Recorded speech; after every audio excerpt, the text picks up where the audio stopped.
Hey there, everybody! King Rockets here, welcoming you back to a new Let's Play of Baldur's Gate 3. I do want to preface this by saying this is the real run of Baldur's Gate 3. I have 4 other videos on my channel of a past run that I cannot continue anymore because of I was having too many issues trying to actually get it up and running.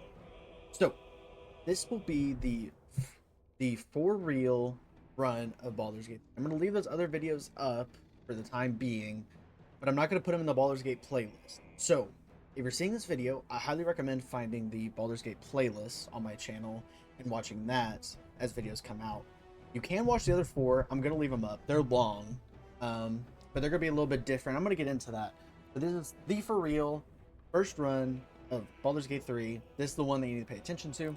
So we're gonna do a new game, and I will explain stuff the same way I did in the last one. There's gonna be a lot of talking in the first episode. So this time we're actually gonna do custom, which may be a little weird, but we're gonna do custom. And then we're going to do standard rule set. This is basically the difference between standard and honor is if you do honor, you have 1 save. If you die, the run's over, which I don't really want to do. So we're gonna do, or actually, wait, no, sorry. We might do honor rule set, but let's see. Bosses are empowered with new mechanics while action, economy, and damage bonus. Yeah, but we aren't going to turn on single save. We'll have multiple saves. Enemy aggression, tactician, character power, tactician. We're going to do everyone on the hardest difficulty, like so. Enemies will be able to score them. We are going to turn on no death saving throws. This does not mean that if one of our characters go down, they could die. I know I'm talking a lot about stuff actually like you guys understand, but it's okay. Just if someone goes down, they still have a chance to die. This doesn't mean they're immortal. Can't cost multiplier, just that works. Nope. What is it? All players ask for the players. Is it really 2.5 normally? Okay. Always prompt reactions. And yeah, okay. We will start with this. This should launch us into the first cutscene that we will watch together. I want to thank you guys for joining me, and let's start off our actual Let's Play Baldur's Gate 3. One more time, I will say this: there are 4 other videos on my account on my YouTube that are from another Let's Play that I did not complete, did not get far in. This is the one that actually counts. I also do want to say these won't be as long as the past ones. The other ones were an hour, even 2 hours. Instead, I'm just going to play, and I'm not going to do a normal outro every time. If I play for, let's just say, if I do a 3-hour sitting, I'm going to bust that up into like at least 4 videos for you guys, okay? That way it's not long videos on my part to edit. It's easier for you guys to sit down and watch it, once a week, however much I upload it. So, yeah. I've been yapping a lot. Let's just hop right into it. I'll explain more as we get in. So let's start our adventure of Let's Play Baldur's Gate 3. I'm excited. So yeah, I'm just going to play, and if the video ends abruptly, just know that that's the end of the video, and I didn't do a normal outro. Yeah. So I really wish I could have continued that other run, but that's okay that I could not. And here we go with I guess the introduction. So we see a little.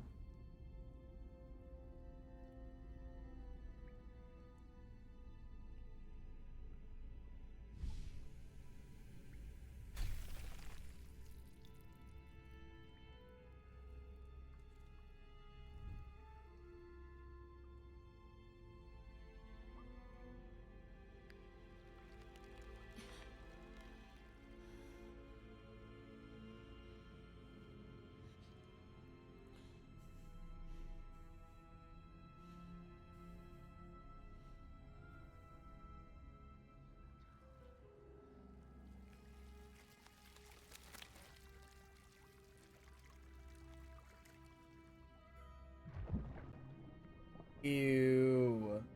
That's disgusting.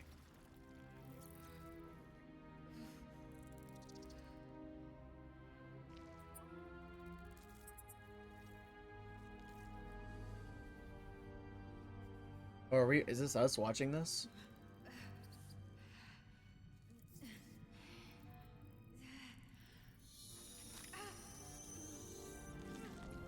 Ew! Ew! Did you just put it like a little worm in her skull? Oh, is he coming for us now? Oh! No, don't do it. Don't do it! Ew! What on earth?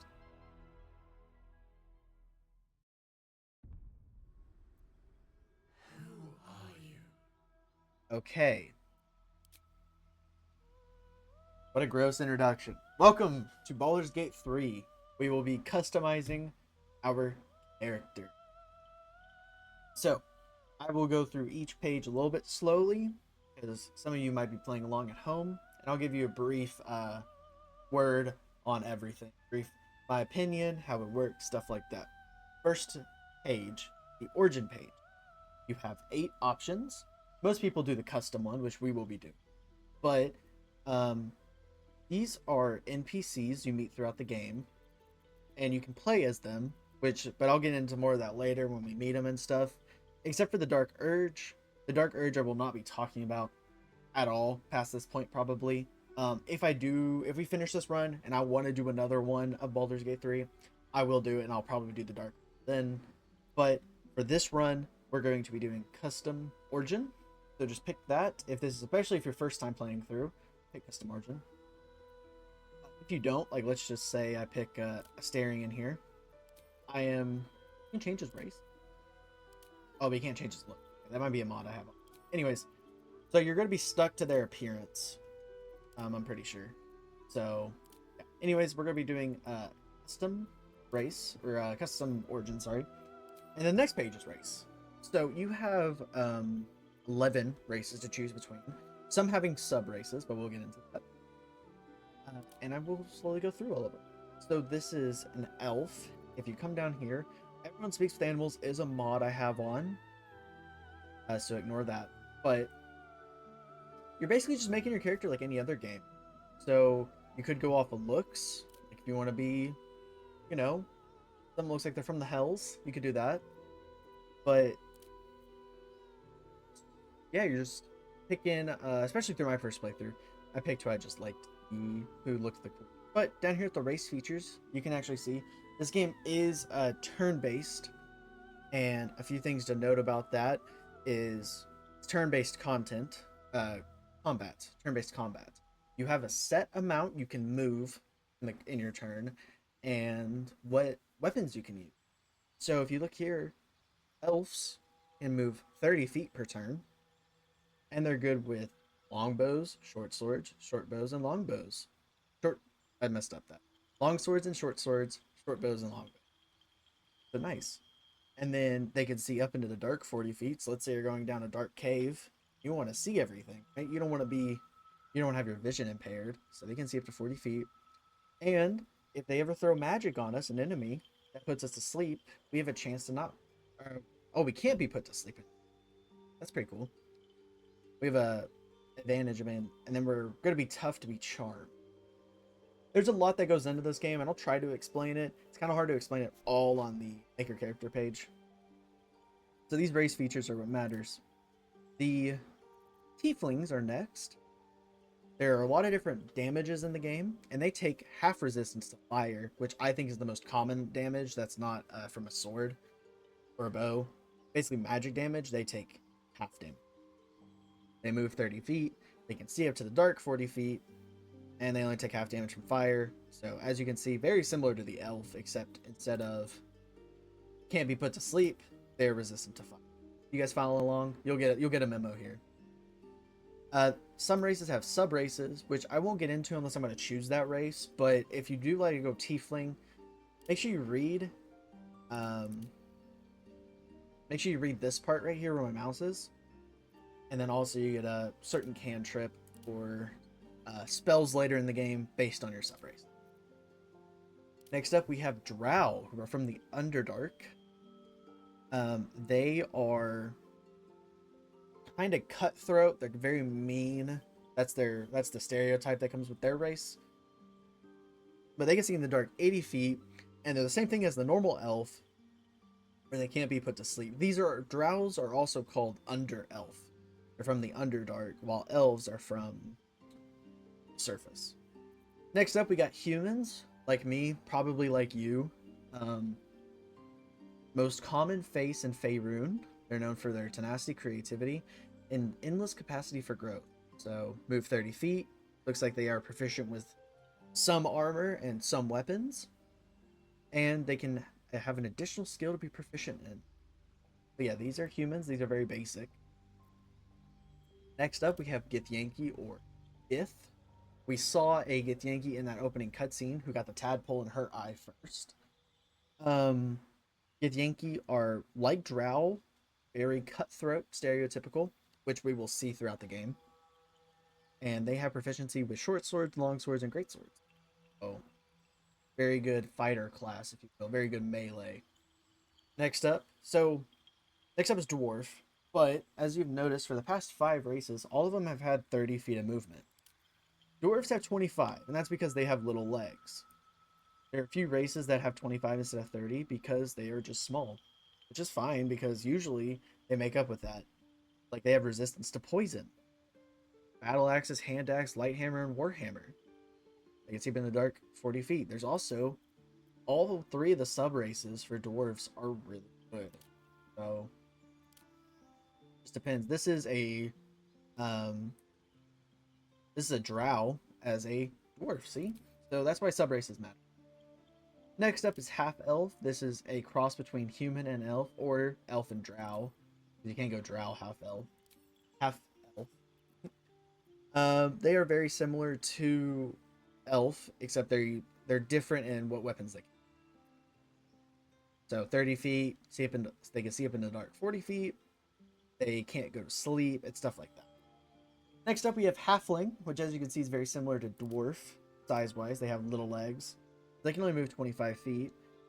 Also, halflings have this amazing thing called Lucky, which when you roll a 1 for an attack roll, ability check, or saving throw, you reroll the dice and must use the new roll. So this game is based on Dungeons and Dragons, which everyone has probably heard of. Even if you haven't played it, you've probably heard of Dungeons. And Dungeons and Dragons, everything is based off of a dice roll. This game is the same way. Everything is based on a dice roll. Usually a 1 through 20 dice, also called a D20. Some dices are a little bit less, like a D8, a D4, a D10. But so whenever it says you roll a 1, that means, let's say you roll a D20. You roll a 1 through 20, like a random number generator. And you get a 1, you can roll another dice to get hopefully a better roll, which is really cool. Next up, we got Gnome, which, if you could guess, has little legs, so they only move 25 feet. And they have advantage in Wisdom, Intelligence, and Charisma saving throws, which I'll get into later.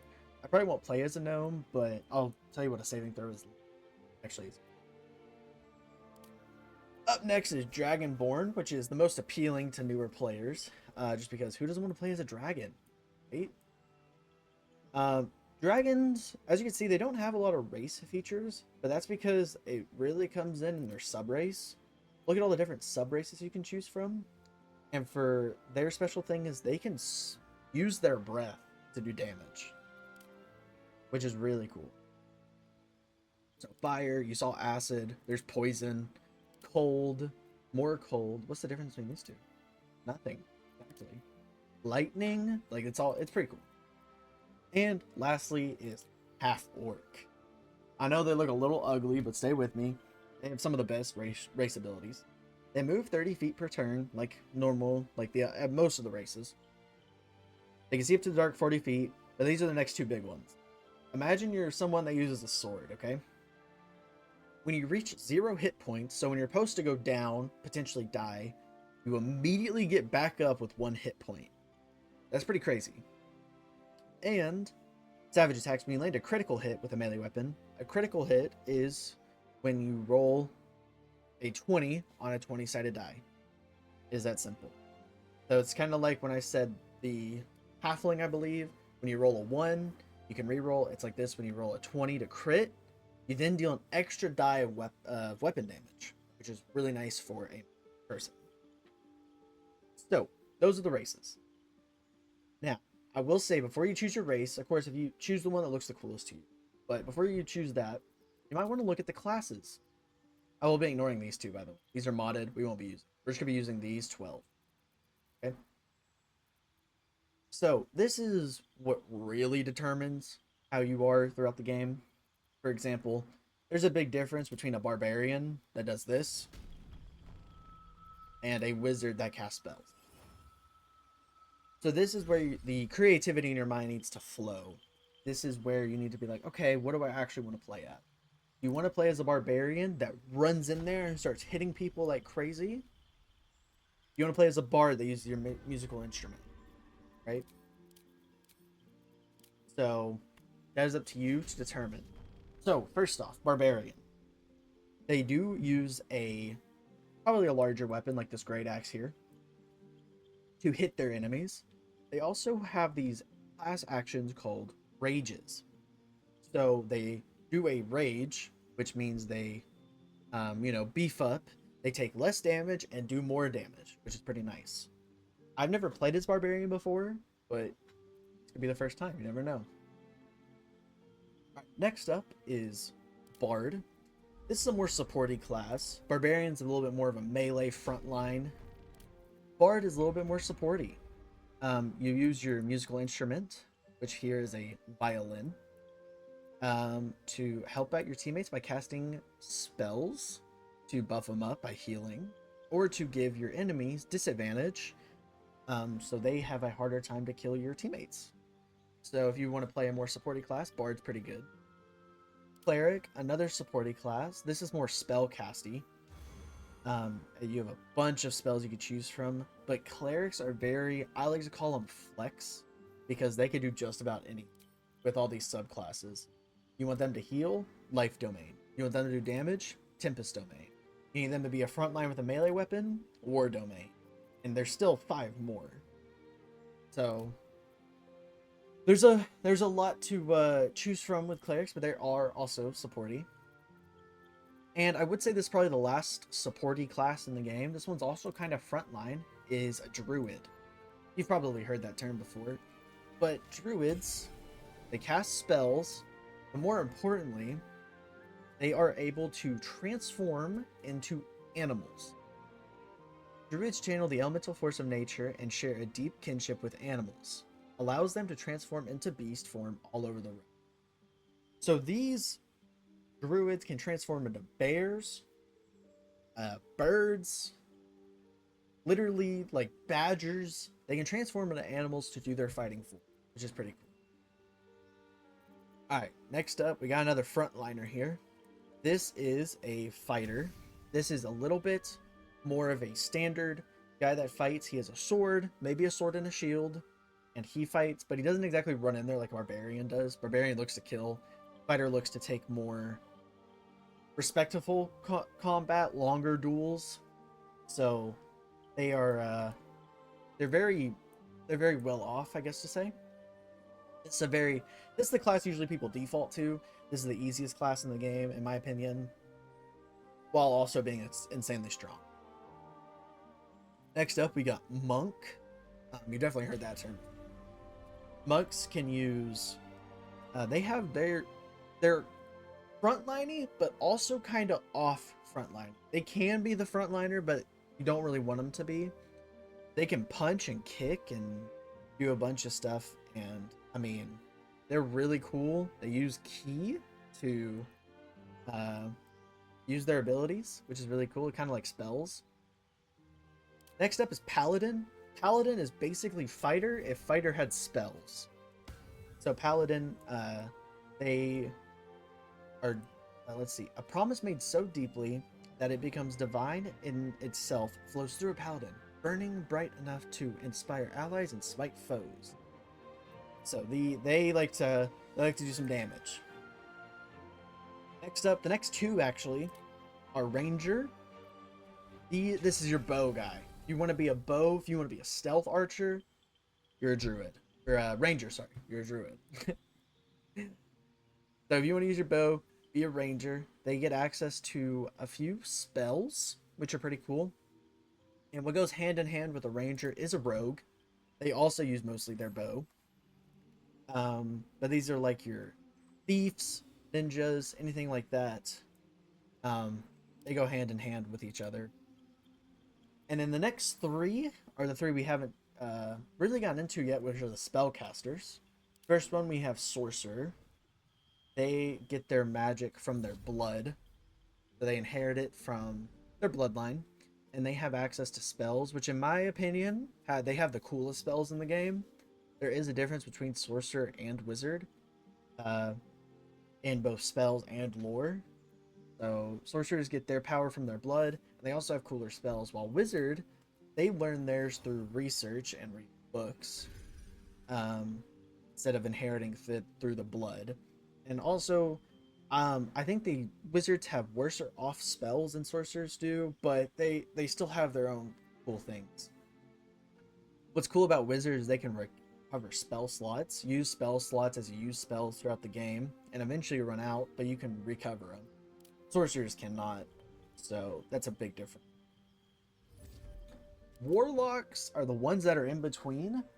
In my opinion, the warlock is the most fun spellcaster to play because you can be a little bit more frontline-ish than weak in the back while also casting spells. Your spell's not my you're giving up a little bit more spell power and spell damage in order to potentially be up and closer and be safe. See, if a wizard is dropped down in the middle of a fight, surrounded by enemies, they're not going to survive. But a warlock can. They have the ability to use a melee weapon, unlike wizards who stick to staves. Okay, that was a brief rundown of all the classes. Now, before we go further, we have to pick what we want to play through this Let's Play. So, in the last Let's Play, I was a tiefling, which I'm not going to do again. I was kind of leaning towards an elf, a drow, or a half elf. I think I might do drow. Because, well, hold on. Or do I want to do like a... What do they have? Efficiency in light armor? Or I could do a Gith. The thing is about the game is this game's very modern, right? So based on your race, different situations will play out. People don't trust drow and Githyanki as much as they trust a human, simply based on race. So that's why I'm kind of... I don't exactly know what I want to do here. I was thinking maybe a ranger, do a little bow action. What do we think about that, guys? A little bit of bow action, or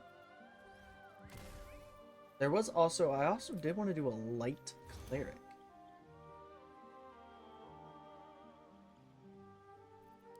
And do some spell casting. Or a bard would be funny. Never played as a bard before. Can we play as a bard? It would be interesting. Alright, I'm going to take a few minutes to think about what I want to play. I'll be right back. Okay, I have decided I am going to do a ranger. I want to go for kind of a crazy build. Fun, crazy build. So, but now I gotta think, what do I want to do here? What race do I want to do? I was thinking drow, but I'm afraid of the racism that might be brought towards me. But also that could make it quite interesting for the playthroughs. Maybe I do drow. I think I will do drow. So the issue is about drow is the male drows get 0 respect, but the female drows get super respect. So I think I'm gonna actually do a female drow. I'll do a female drow. I'll do Lolth Sworn. Lolth is the drow goddess. So we're going to worship her, if you will. The other one is people that are more on the surface, that are against Lolth. So we're going to be doing a Lolth Sworn drow. I think I've decided. Yeah. Okay. And we're also going to be doing a ranger for the time being. But I think I am going to go for quite a crazy build. So for ranger, I'm going to go more depth into ranger. And as we collect allies and do other classes, I'll go into depth too. So for nature explorer, cast find familiar, which is summon a pet. I could get proficiency in sleight of hand, which would be like lock picking, resistance to cold, resistance to fire, and resistance to. Okay.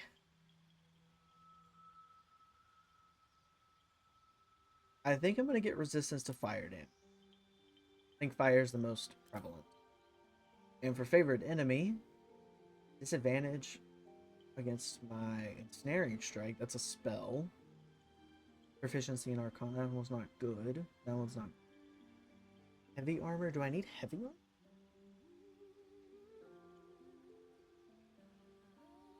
I will be doing bounty hunt. Yeah. When I throw out my ensnaring strike, which I'll get eventually. I think I get them level 2. Okay. So they have disadvantage on ensnaring strike, which means whenever I hit them with my bow, they're going to be rooted to the ground and can't move, which will be good. And I'm also going to be resistant to fire damage. Now, for my deity, who do I want to worship? There's a lot of them. There is a lot of them.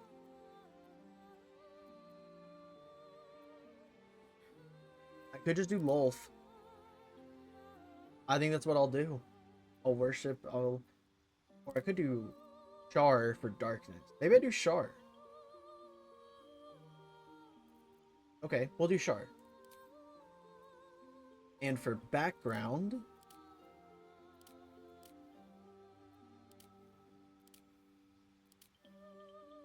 we'll do Charlatan. You're an expert in manipulation, prone to exaggerating, and more than happy to profit from. Probably being an evil person, huh? But I don't want this to be an evil run. I don't want this to be an evil run. I think we're gonna try it. We're gonna try to make it work. Or should I do more like sleight of hand and stealth like an urchin? Now we'll do Charlotte. Okay. Now, ability points. I will really break down all 6 of them. Starting at the top with strength. This affects your melee weapon damage and how far you can jump. You can jump as one of your actions in combat. I'll get more to that later. So this affects how far you can jump from 10 feet to 30 feet. You can ignore the how much you carry part. We have a mod on that makes us carry as much as we want. This is a modded run. I feel like I've said that though.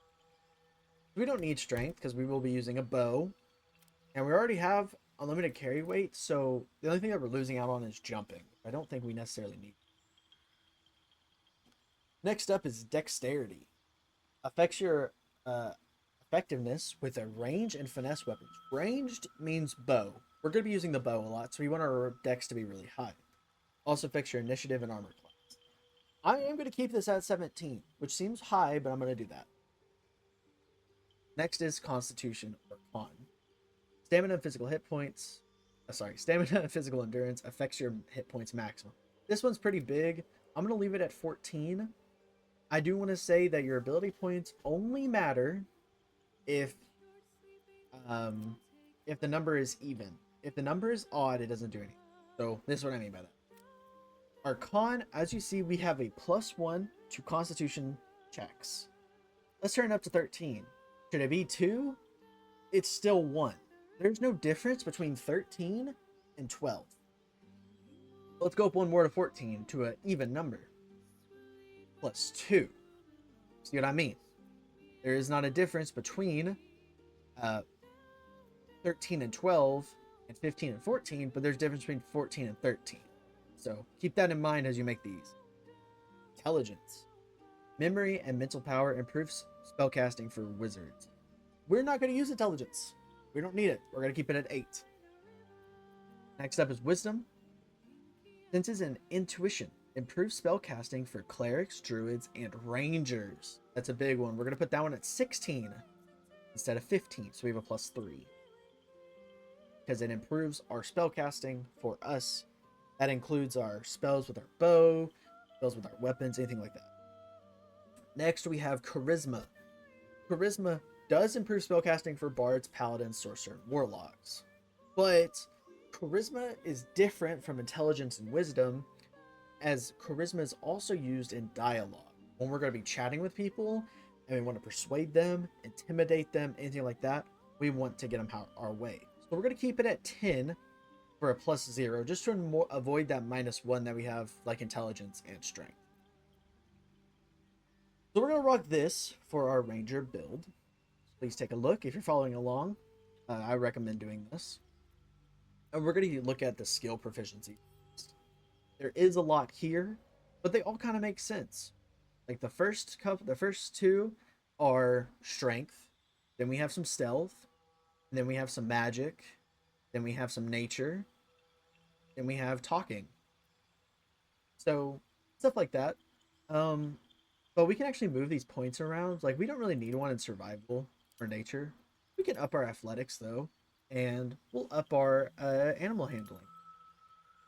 So there you go. We'll rock with this. I'll get into more of this later when we actually use some skills. But yeah, that is it for our person. I'm going to customize our lady right now. So I'll go ahead and cut so I don't have to waste too much time. I'll actually just show you guys really quick though. We can look at the face, the voice here. I have a bunch of mods on. So face and voice. We can add some body art. Change the eye color. Change the makeup. Our hair, a lot of hair. Facial hair. Horns, but we don't have horns. It's for tieflings. And tail. So, give me one moment to customize our character. We'll be right back. Okay, so I think I've decided on the character. This is what we will be going with. So, it is a drow. I gave her some longer hair, I think. A little bit of purple highlights. So let's go through it now. This is the voice. Hells. Something just woke up down here. Be wary. This place is trapped. Alright, that'll be going with. We're going to be going with this face. I don't know which mod pack it's from I have on, but Half Elf 1. We're going to be going with this. And no scarring, nothing like that. No body art. Drow pink eyes. I like the pink eyes here. This makeup, because if you go without the makeup, it looks strange. Usually I go no makeup on my characters, but I've never played as a drow before. So we're going to go with the makeup with the drow. The hair we're going with is this one right here. Braided bunches. Don't know if it's vanilla or from a mod. Can't say. White 2 hair. We're going purple. What is it? Purple 4 highlights with 43 highlight intensity. No facial hair. No horns. We're going to be going with this tail down here to give it a little bit more of a longer look down. So, because while that looks okay, I feel like, I don't know. Actually, I don't know. Oh, 2 ponytails is crazy. Maybe we don't. Maybe we just rock with this. Yeah, we'll just rock with no. Yeah, there we go. So you guys were there. That's what we will be rocking with. And now we need to come up with a person. A name for our person. And I have decided, I actually did some research, a very cutthroat name for a drow. Malice.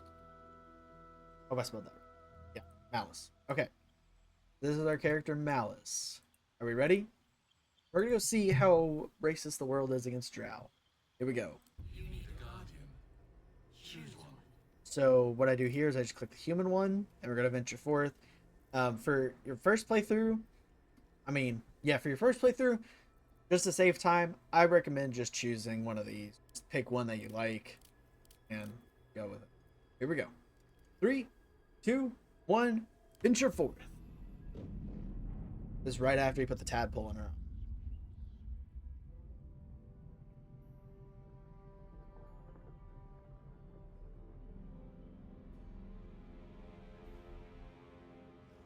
His dead brother. Little squid thing.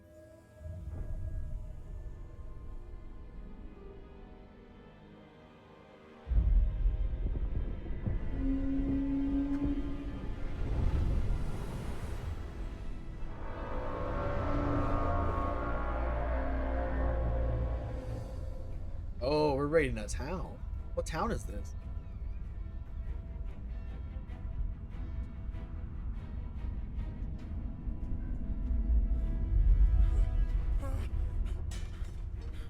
Graphics are good.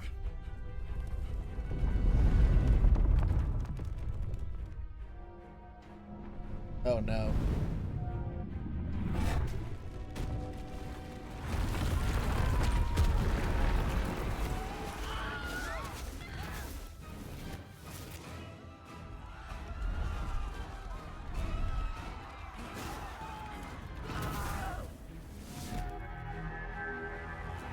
So he's kidnapping people. I'm guessing to put more tadpoles in. The little worm thingies. Got some dragons now. Oh, some Githyanki riding the dragons. Okay. Are they here to help, or... Are they here to help the ship, or help the people? But I guess here to help the people.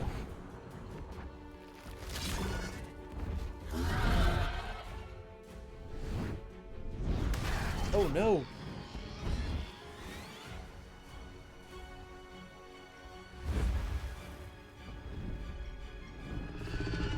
A dragon has to be so cool.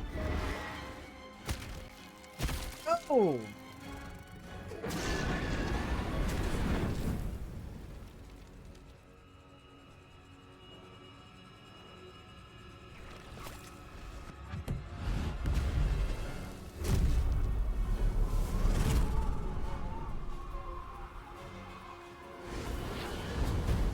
They're chasing after him. So we entered like a snowy tundra. Left a city for a snowy tundra. There's no way he's putting that ship through all them cracks, yeah. Oh, snap. Oh, no!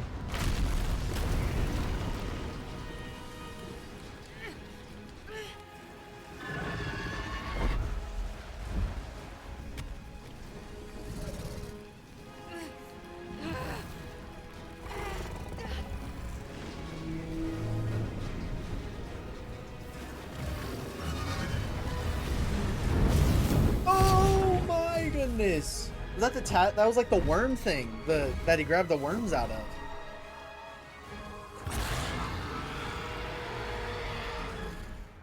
Whoa. Okay.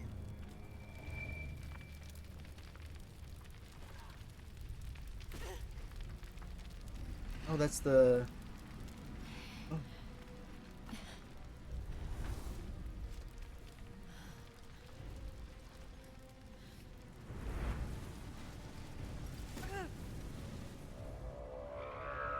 Where are we now? Oh.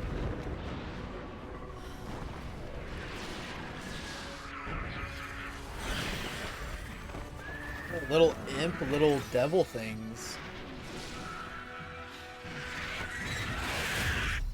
Oh man, okay.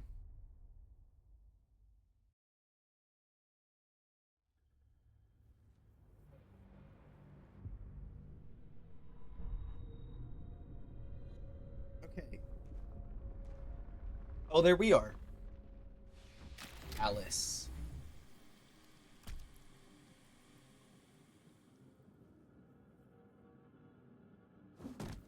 Ooh. I gotta hope this looks okay. No modded bugs. Alright, sorry about that, guys. Had to mess with the settings a little bit, but where are we? So this is your hotbar down here. If you're playing on PC, I know it's a little bit different on console. We're just gonna quickly hit this little lock over here so we can actually move the icons around. I'm just gonna quickly do something like this. Perfect. Okay, so this is where we were tadpoled right here. He grabbed the thing out of this, and this is where the lady was. What is this thing? Nursery. It's the pool that thing came from. The parasite now writhing behind your eye. There's a parasite behind our eye. Okay. So I'm going to go ahead and introduce you guys to dice rolls. So sometimes checks will... This is the dialogue. You'll have like the narrator read something or someone in the game talking to you. And you have a couple options you could do. We could reach towards the pool. We can investigate it, or we can leave. We're doing the investigate option. If you hover over it, you see we have a -1 and a +2. So overall, a +1. So if we go here, it pulls up this screen. So we want to investigate the pool. A difficulty class of 10. As you can see, it also says right there. It is an investigation check, or intelligence to be more exact. This is the die we will be rolling. And these are our bonuses. We have a -1 from our intelligence because when we were assigning ability points, we did 8 instead of 10. They have -1, but we do have a +2 to investigation because of our bounty hunter. So overall, -1, but +2, we have a +1 overall. And since it's a 10, we need to roll at least a 9. 1 always fails, 20 always succeeds. So this is what happens when you roll it. There's a 5, -1 for 4, +2 for 6. We did not pass it. So we failed, and we have to continue. You notice nothing more than meets the eye. Let's reach into the pool and see if we can't grab some more tadpoles. Uh-oh. Oh! It's exploded on us. Time to press ahead. Okay. Oh, there's a dead mind flayer over here. Has some gloves on him. You can now interpret missile attacks from ranged weapons. Okay. Let me put on these gloves. If you click I, it opens up the inventory. And as you can see, we can check our stats, features, weapons, armor, clothes, arrows, potions, everything. Found some gloves to put on. Looks like there's a chest up here with a goblet and some mold. Keep walking around. See if we can't find it. Where are... Like, we're in the hells. Somewhere. Where?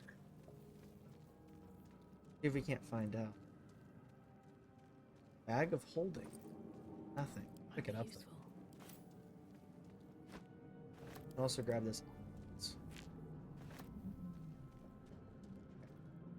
Anything else? Oh, there's another chest.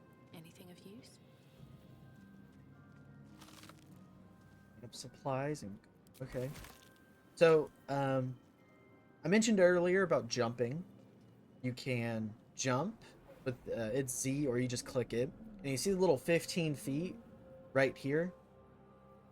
That is how far we can jump. So we can only jump 15 feet this way.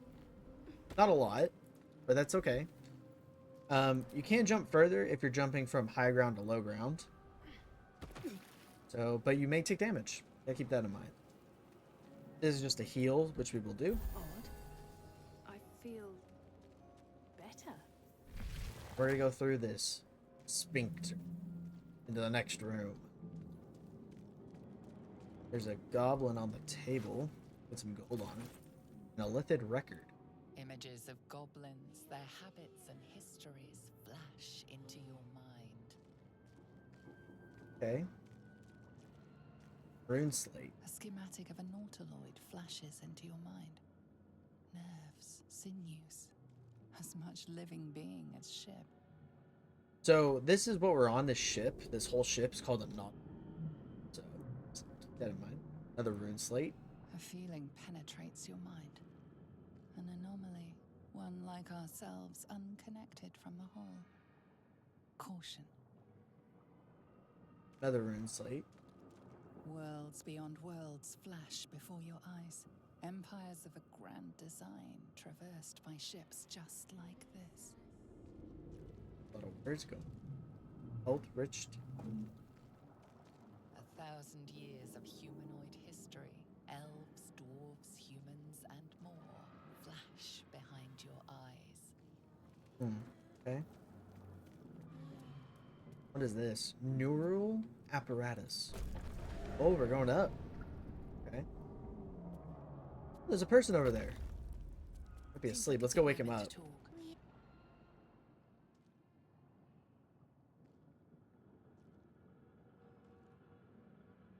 Hello? You awake? Oh. Oh, he is not awake. Or sleeping. Yes, you've come to save us from this place. From this place, you'll free us. The exposed brain quivers in expectation. Please, before they return. They return. Am I talking to a man or a brain? A newborn. Born new from this husk. You realize you're talking to an intellect devourer, a minion of the mind flayers who abducted you. You sound afraid. Why? The enemy. So many enemies. I think you're past the point of saving. Tell me what to do. Remove us from this body. From this case. Free us. Please. And we're prompted with another dice roll thing, but we can choose here. So, a few things to note for the dice rolls. You have to read all of them. Strength, Dex, Investigation. So we have an overall +1 from Investigation, a -1 in Strength, and a +3 in Dex. So maybe like King Roxas, just do the Dex, right? Well, not necessarily. You see, break the skull and gently prise the brain from the skull are two things that act. While investigation, you're just inspecting it. Meaning you're not acting on anything. So why don't we investigate it first before acting? Another failed dice roll. Okay, let's keep going. Apart from this strange context, you notice nothing unusual about the brain. Okay.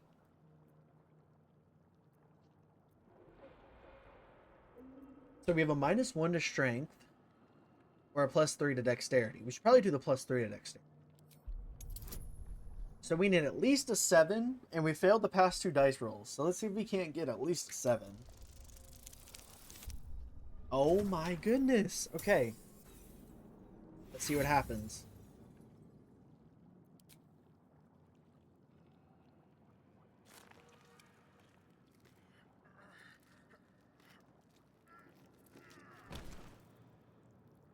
Okay.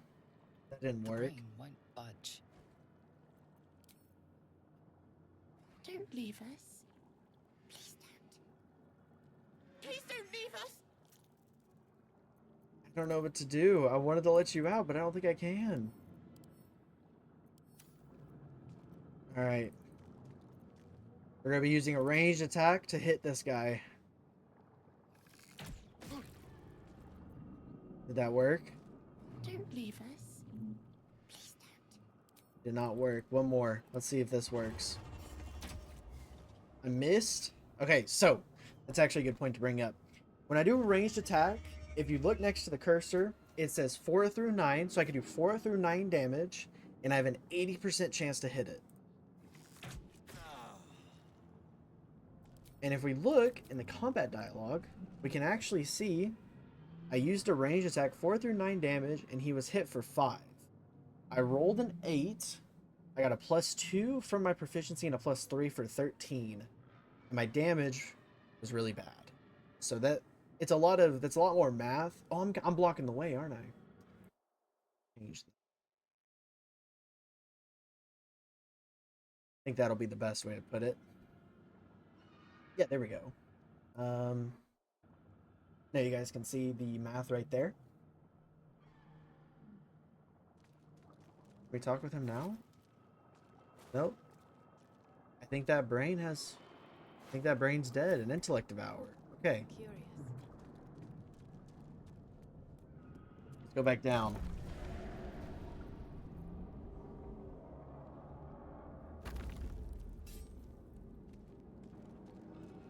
Keep going.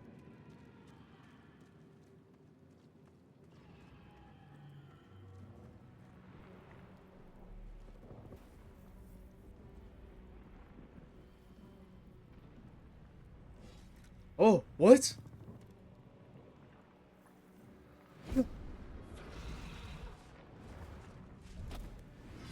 Abomination. This is your end. Your head throbs and your skin tingles. Visions rush past. A dragon's wing, a silver sword, and a flash of your face seen through the strange woman's eyes. Oh, my head. What is this? Skvar, you are no thrall. Vlaakith blesses me this day. Together, we might survive. Thrall is another term for Mind Flayer, who is the one that gave us the worm in the beginning. She was the lady we saw too at the start, also in the pod. Vlaakith, well, she is a Githyanki, and Vlaakith is the goddess that all the Githyankis were. But who are you? Who am I? Your only chance of survival. What made you think I was Thrall? We carry Mind Flayer parasites. Unless we escape, unless we are cleansed, our bodies and minds will be tainted and twisted. Within days, we will be Geich, Mind Flayers. We're turning into Mind Flayers? There must be something we can do. We can do nothing until we escape. That must be our priority. First, we exterminate the imps. Then we find the helm and take control of the ship. We will address the matter of a cure for this infection once we reach the material plane. Alright, let's kill some imps. What's her name? Didn't catch it. Lae'zel. Alright, Lae'zel, let's kill some imps.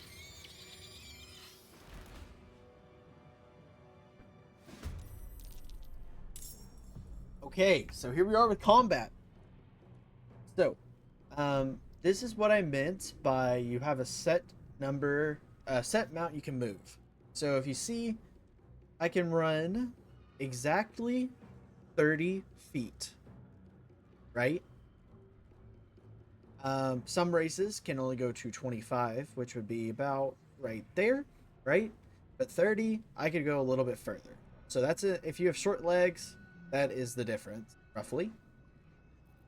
And yeah, so we're gonna take care of some imps. It is turn-based combat, so everyone's kind of frozen because it's not their turn. Up at the top is the turn order, so it's me, then an imp, then a Lae'zel, and then 4 more imps. So we have an action, a bonus action, a reaction, and don't worry about that. But so an action, let's use an action first, which would be like a bow. So up at the top, there's someone in between us and Lae'zel, and it is that one way over there. Let's see if we can't get over to him and see if we can shoot him. Damn. The reason I'm going for him, even though he's the furthest away, is because he goes next. If I can get a kill shot on him and stop him from going next, that's pretty big. Now he's not going, and now Lae'zel can go. So let's end our turn. We didn't use our bonus action, but you could jump with a bonus action. You could shove, and you could dip your weapon in something like fire or acid or anything like that. Let's end our turn. Take control of Lae'zel. So for Lae'zel, let's use our bonus action and 10 feet of movement to jump. And let's jump right in between these two imps. Now, our bonus action is gone. Let's use our main action to swing our sword. We killed one. Perfect. We're going to move on to the other side of him. And you see how it says provokes attack of opportunity? That is because if you are next to someone like this, who has their melee weapon out, and you try to run away, they're going to be able to get a free attack on you, which you don't normally want. We're just going to end our turn. He missed. He hit me. And he missed on Lae'zel. So those guys used Firebolt, which is a spell, and this guy just used his hand axe on me. So let's look. It casted Firebolt, 1 to 8 damage, and missed. He rolled a 1 out of 20, giving him a guaranteed miss. Claws is 0 to 3. It's a lot, but he rolled a 14 And with his pluses and minuses, got a 17 to hit me. So now we have someone on us.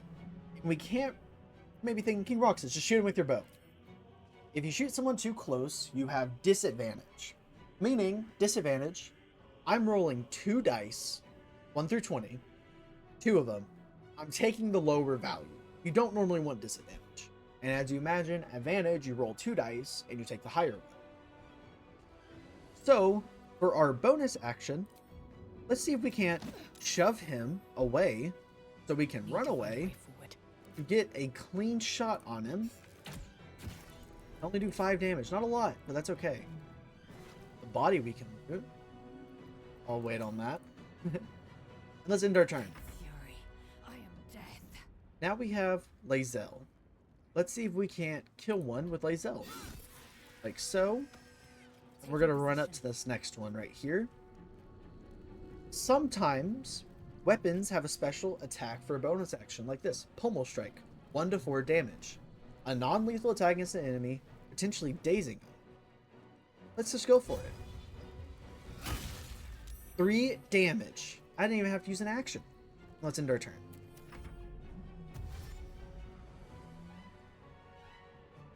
Oh. Oh, he's running at us now. So, what he just did was a dash. When you're far away from an enemy, ignore him for now. Let's say I can only move 30 feet to about right here, right? Let's say there's an enemy right here. I can't get to him. I can only go to right here. If you use dash as your action, meaning you more than likely cannot attack after it, you can double the amount you move. So I can go from here all the way to here to reach him. The same thing like last time. Let's shove him. Successful. If he didn't catch that every single time, it is a 65% chance. And now let's go for a bow shot. We got the killing shot. Now we can move up and help Lae'zel out. Let's end our turn. It's Lae'zel's turn. She gets the kill. You prove surprisingly adequate. Make sure you loot people afterwards, like right here. This light crossbow does an extra 2 damage. Let's equip it.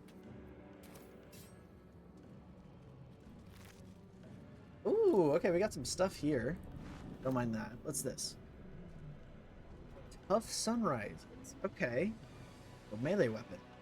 I do have a mod on, a randomizer, meaning any item in the game could be found anywhere.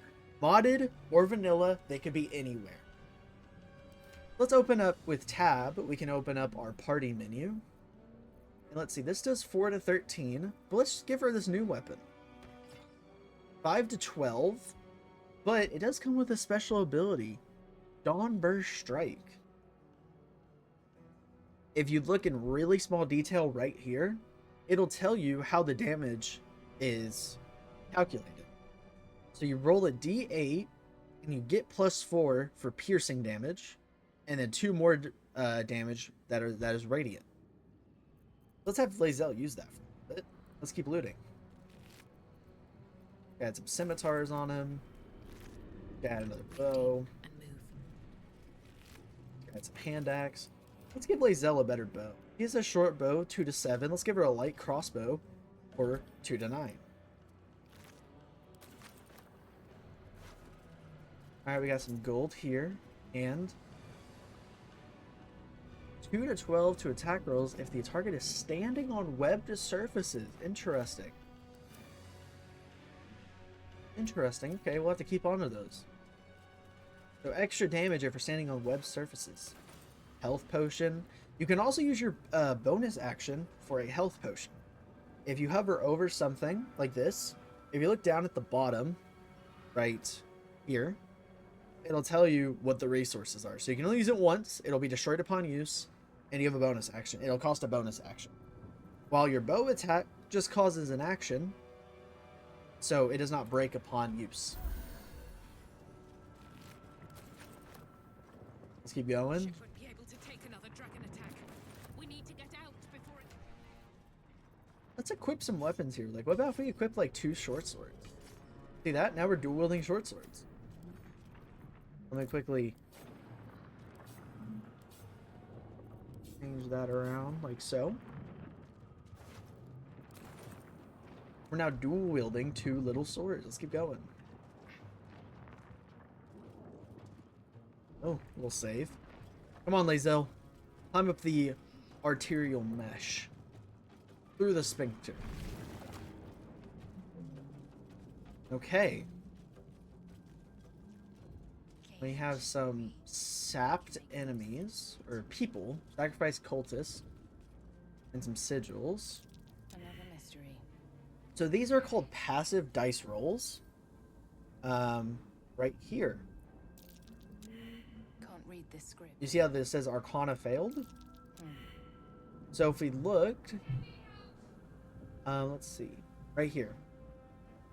It's a 15. On a d20, I rolled a 14, and I have a -1 because of my intelligence modifier. So I rolled a 13 overall. So I didn't pass on any of those. Let's see if Lae'zel can pass on any of them.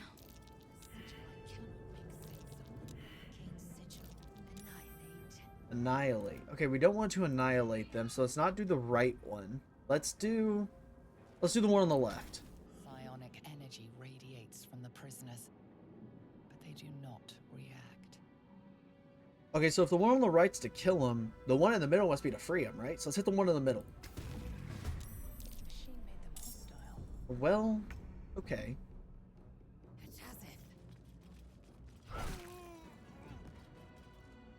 Well, so much for peace. You have to take him out.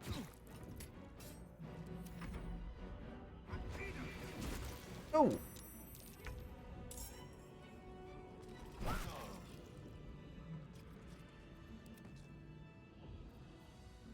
He just spawned another duplicate? Okay, interesting. What? That's a bug. She's supposed to be in the pod. Ignore that for now.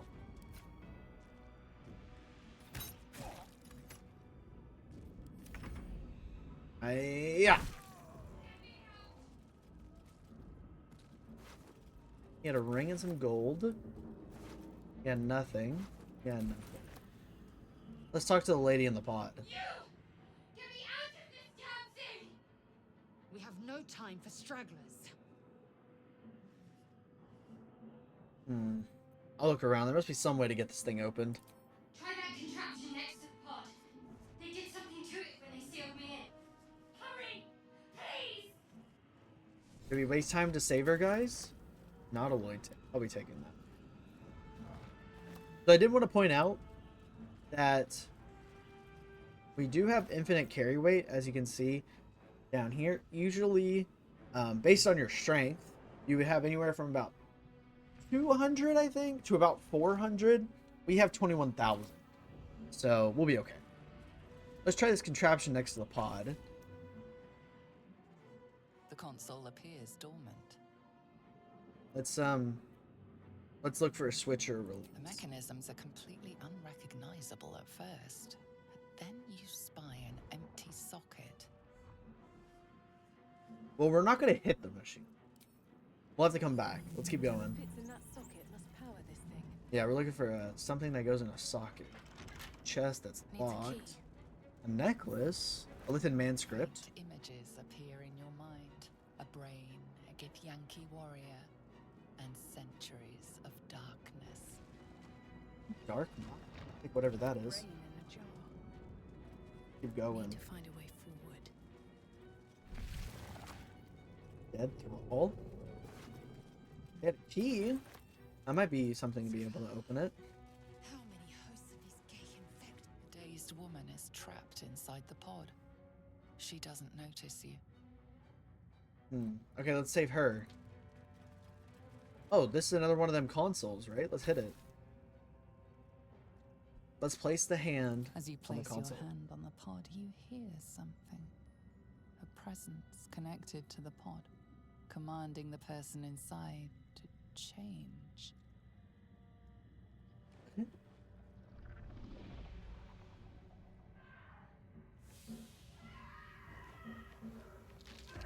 Oh no. Oh.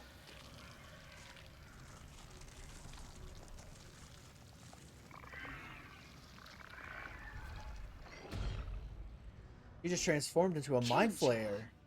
Changed at the pull of a lever. How? If we are not purified, this may be our fate. Okay, we'll be okay. Oh, another one of them brains. Slave mind. Another brain. Dead thrall. Eldritch rune. This might unlock those controls next to the pod. Alright, sorry about that cut, guys. Let's keep going. We have to go save that lady in the pod.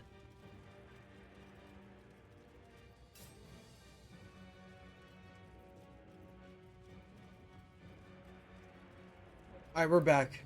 Let's insert that rune into the pod. The console appears dormant.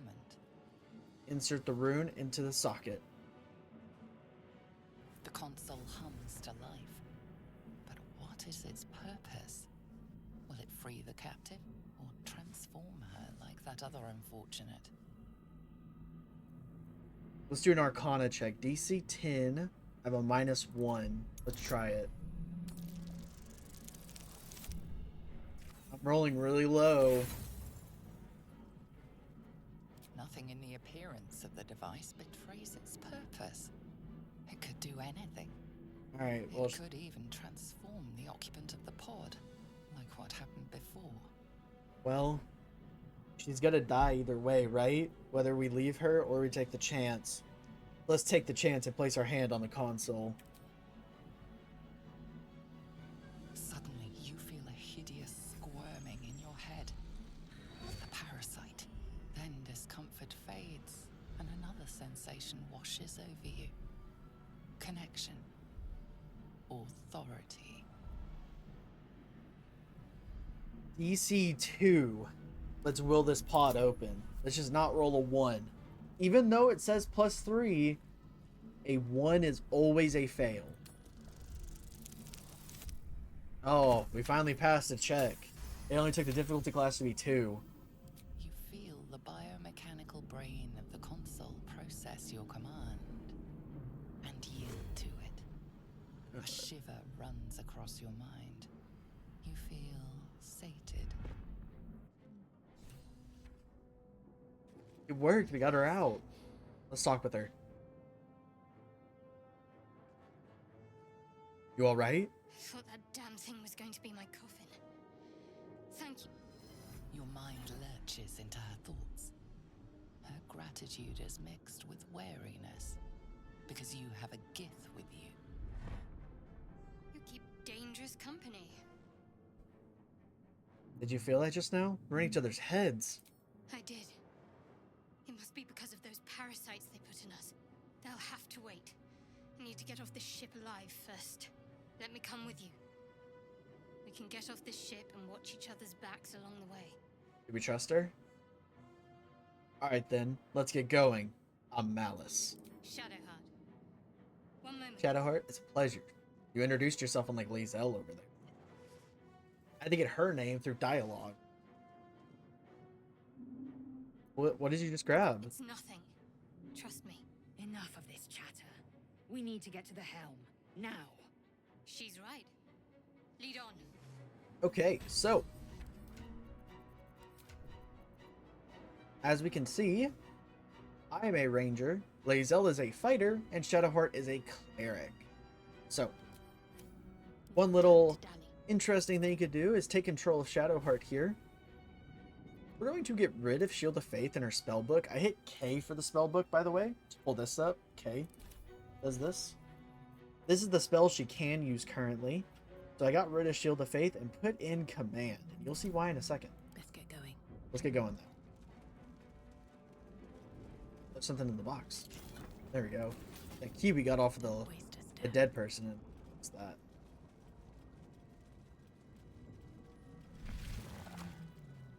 Next room. Get a heal. Alright guys, let's go on in. We are nearing the helm. Once inside, do as I say. Who put you in charge? I'll trust my own judgment. Kanyank.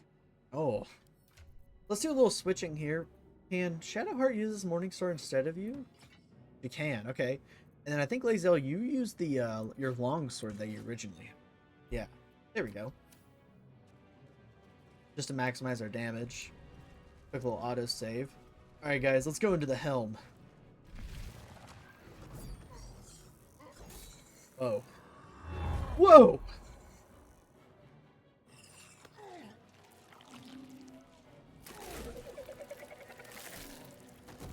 Oh. Oh! Oh! Oh!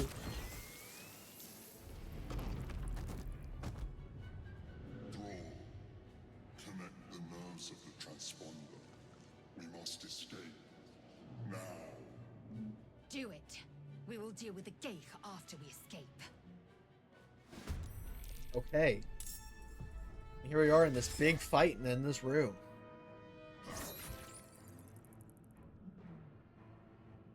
So up at the top, the colors: green ally, red enemy, blue is us. Oh.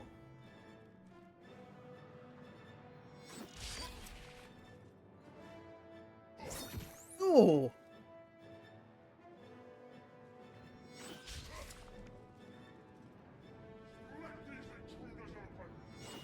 Oh. Okay, here we are. Let's take care of these close enemies. Hey, yeah.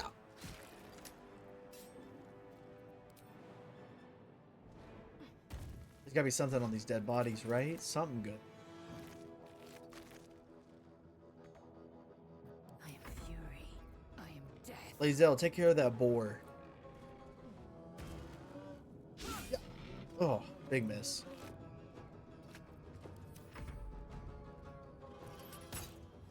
No! Lae'zel! Oh, big damage. Ooh! A lot of fighting going on. Onward. Alright. Let's see what you got here. What do you got? A fire bolt. 80%, 1 to 10. Sacred flame. Okay, so this is important. I mentioned this earlier, spell slots. Shadowheart right here has 2 level 1 spell slots.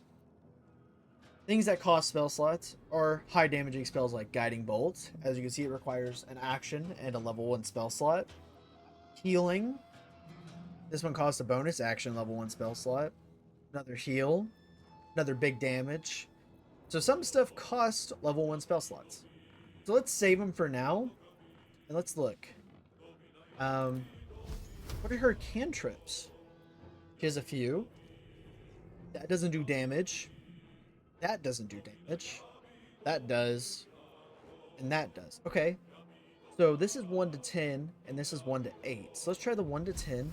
That's an 80% chance to hit. The Sacred Flame, 70. So let's definitely go for the 80. Nice. Good kill. Let's end her turn. Oh, get out of here, brain. Ugh. Ugh. Ugh.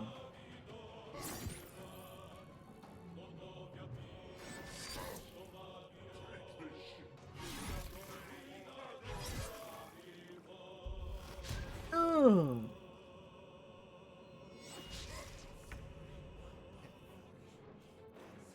Lae'zel, knock him out. Oh wait, you didn't hit him the first time. Hit him, Lae'zel. Nice. Get on that other imp. So I do this because if this imp wants to run away from Lae'zel, he has to eat an opportunity attack. Nothing important is ever easy.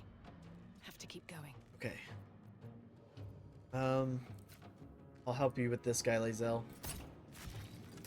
Nice.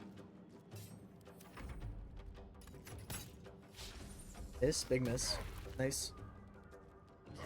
Oh! Alright, let's jump.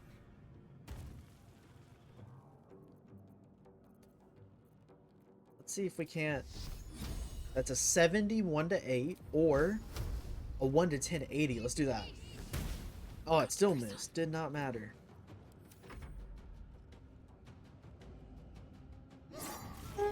Big crit.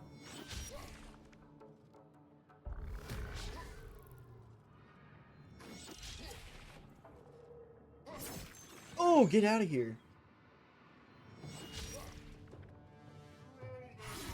Mm. Mm. Mm. Alright, I need 2 damage. So instead of using my whole action to swing my sword, I'm going to try to pummel strike. Like so. Take him out of the fight. That way now I can run. And I can use my bow action to 20% 2 to 9. 30% 2 to 9. It was going to miss, but you always want to go for the higher percentage. I won't give in. Piercing shot. 40% chance 2 to 5. Boom. So piercing shot, what I just did, deals regular damage and possibly inflicts gaping wounds, which causes extra damage on attacks. Swift That as was my feet can goal, carry me. because we're all targeting him, might as well.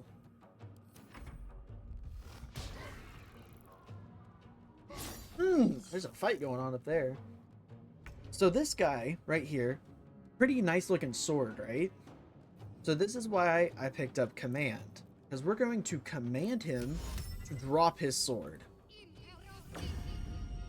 Everburn bullet. Pull it close to Shadowheart, and Shadowheart's gonna pick it up. We just stole highway robbery on his sword. Ooh, that's cool. So if you ever see items, but you're like, I want them on my main character, but I'm playing as Shadowheart, I'm playing as Lae'zel, you want to right click it and send it to your main character, which for us is Malice.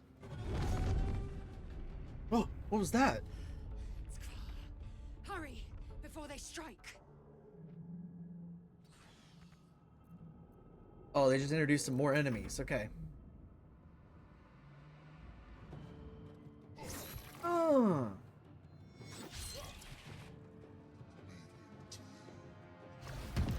Oh.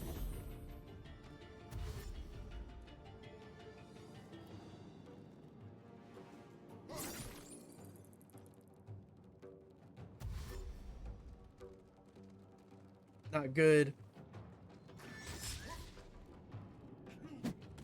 Oh, even without his sword, he's punching.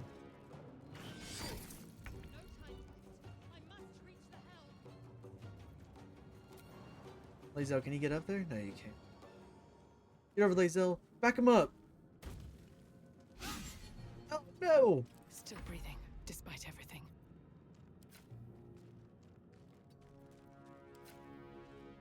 Oh, we have a shot on him. 6, not bad. Void Bulb. I'll be taking all of that stuff right there. I need to get it right on my character.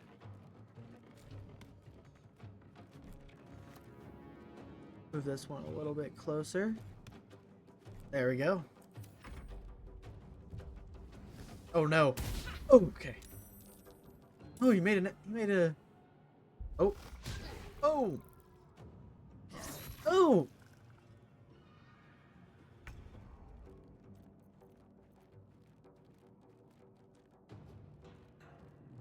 Alright, Shadowheart. Why don't you show everyone your new skill? Guiding Bolt. 2 to 24 radiant damage. 100% chance? Get out of here.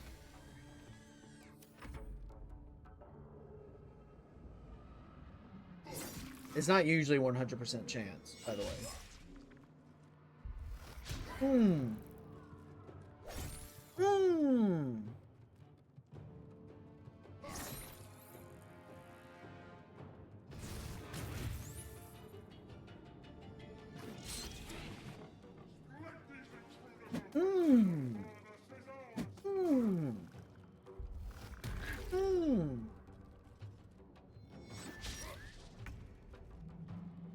Yeah. I'm gonna have Lae'zel go up here. See if he can't back up this person over here. Come on, can't stay idle.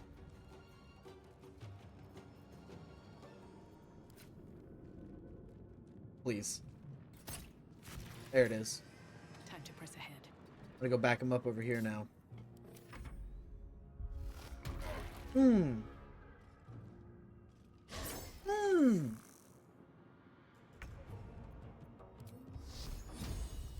60. Nope, we're going for the 65. Sacred Flame him, Shadowheart.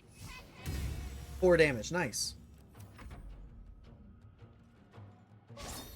Oh. Oh, big.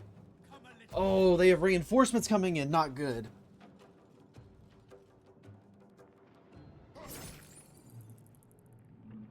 Not good. We need to get out of here.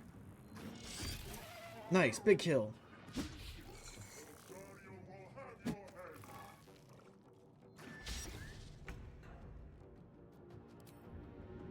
Lazo, can you get over there to back him up? My path be true. I wonder if this is worth the cost.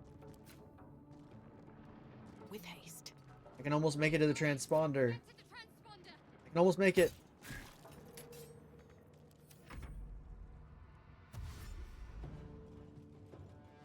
Oh, here comes the reinforcements. No, you can't miss that. We need the kill.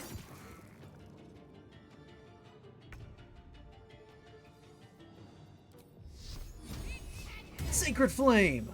Nice hit, Shadowheart. Loot them. Nope. Nothing in that guy. Okay, loot him again.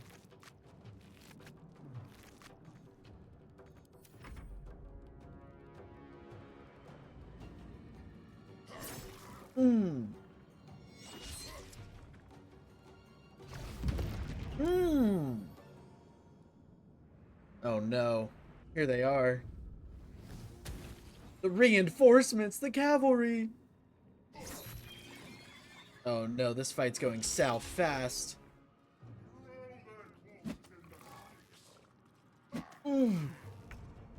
Lae'zel, you need to kill this guy.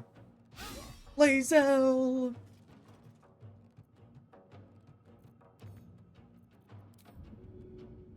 Can you shove him off? No. Wait, maybe? So, you see the little red arch? It kind of goes like right where my mouse is. That means you can't shove him because it just won't go anywhere. I kind of want to, before I connect the transponder, I kind of want to see if we can kill this last enemy so we can get the XP for it. I hope I'm not greeting this. Hope I'm not too greedy. You gotta stay alive. Kill that guy, please. Yes! 20 XP, big. Alright, Shadowheart can get us out of here. Go, Shadowheart! We made it out. The helm's alien transponder. You made it in time. Shadowheart's in the cutscene. Connected, Shadowheart! Get us out of here!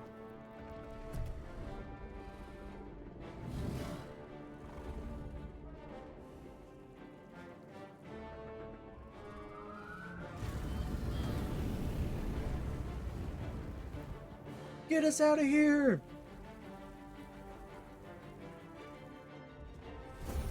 Oh, nice. Oh no! Shadowheart!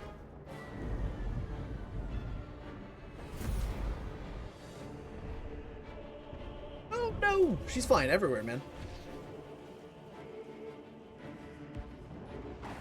Hang on! Don't fall!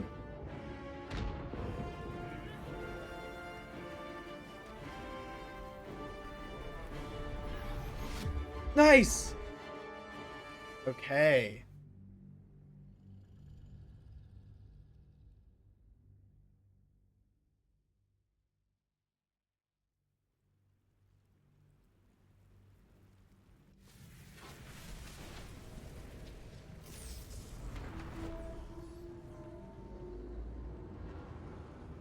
Oh.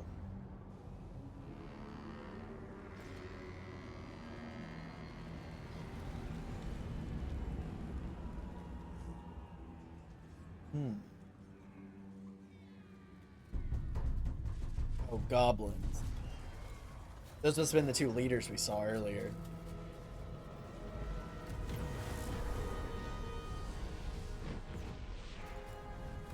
Oh no, it's us!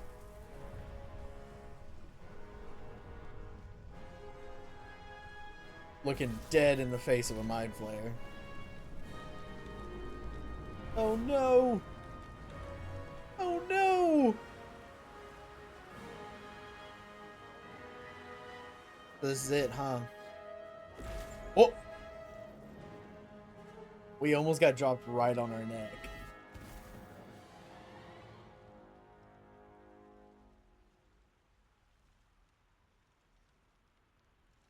We survived the crash?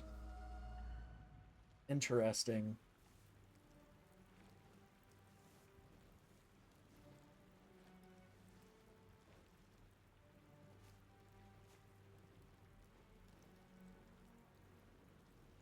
As you wake, the tadpole squirms in your skull. Let's orient ourselves. Where did we land? The chaos of the crash site confuses the landscape. You'll need to find a settlement or landmark, and you'll need to do it quickly. The tadpole is a death sentence, and the clock is ticking. You need a cure. Wow, okay, that's a great way to end. Let's grab some rewards. We have 4 here. I don't know what this is, but I'm gonna avoid it because it looks a little cheating with the 1500 gold. So let's go. Let's keep it. +1 dex throws and checks, not bad. Dealing damage while standing on a water surface makes the target wet for. When you used help to raise an ally in combat, you both gain battle spirit. +2 to constitute. When succeeding on a dex saving throw against a foe's attack, you turn your weapon with charge your weapon with shadow strike. Ooh, okay. When you kill a creature, you can cast a level 1 spell slot without expending. That's pretty good. I may have to get that.